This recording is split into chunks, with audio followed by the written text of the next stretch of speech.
How's it going, Bremerton? Josh Farley with the Kitsap Sun on the steps of the newly created Marvin Williams Center, and I'm going to give you an exclusive tour on this week's edition of the Bremerton Beat Blast. Stick with us.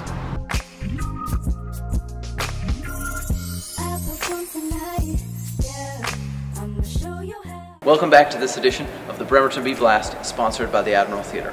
Story number one today is the Marvin Williams Recreation Center is ready for its debut in the Bremerton community.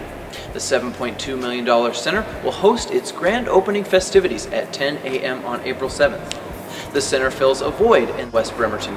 Kids can come here and learn as well as play, and adults too can become more engaged in their community. This is something that it's going to benefit not just West Side, but it's going to benefit Bremerton, and especially our kids. Story number two, more than 100 people came out to the city council meeting to defend Brother Don's Bar and Grill, which is embroiled in a noise dispute with two neighbors that live down below the bar off of Kitsap Way.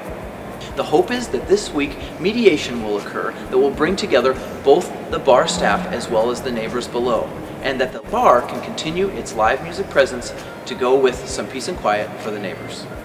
Story number three this week, some big downtown Bremerton developments took steps forward this week, including the 500 Pacific Avenue building, commonly known as the Chase Bank building.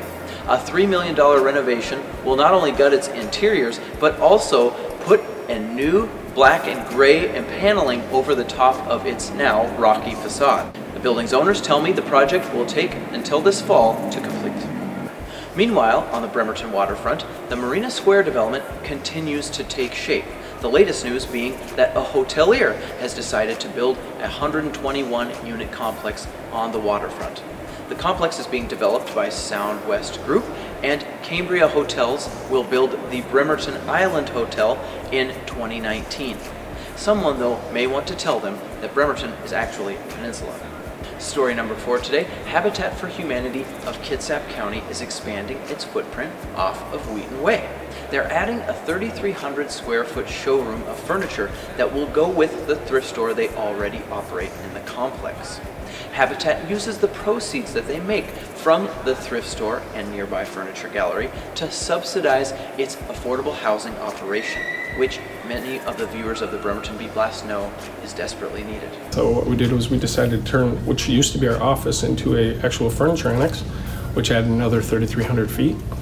And it just helps us service the community a little better. All the proceeds were 100% nonprofit, and all the proceeds go to our building fund, which creates safe and affordable housing. That's our goal in Kitsap County. And finally, story number five this week.